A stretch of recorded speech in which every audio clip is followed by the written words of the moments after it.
I shudder to think what would have happened if I'd continued down that course. Our lives would have been very different.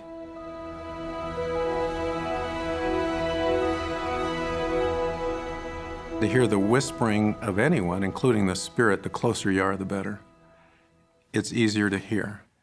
And I find that as I draw closer to Him, I have an ever-increasing desire to be like Him. And the more I am trying to become like Him, I think it is easier for Him to communicate with me. It's those personal, private acts of devotion and a willingness to do the things that the Spirit prompts us to do. I had always, as a young person, loved going to church, always.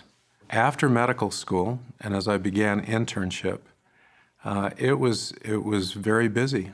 What I found then is I was leaning away from the things that had always brought me peace and brought me closer to the Spirit.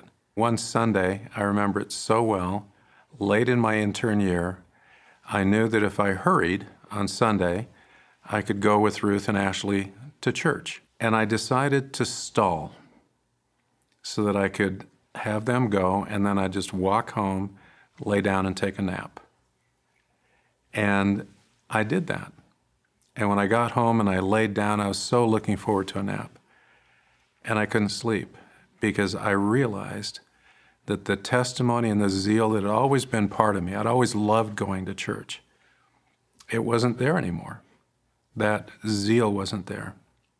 And I remember getting off the couch and kneeling and pleading for forgiveness and pledging the things that I would do. And it's those personal, private acts of devotion, of always praying every day, of always reading in the Scriptures. The next day I took a paperback Book of Mormon to the hospital so I could read in the Scriptures every day, no matter what.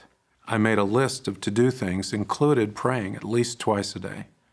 And I made sure that I made it to church if I had any chance. And then within just a couple of weeks, that zeal and that warmth of testimony was back.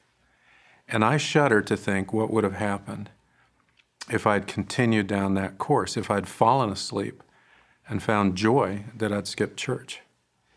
Our lives would have been very different.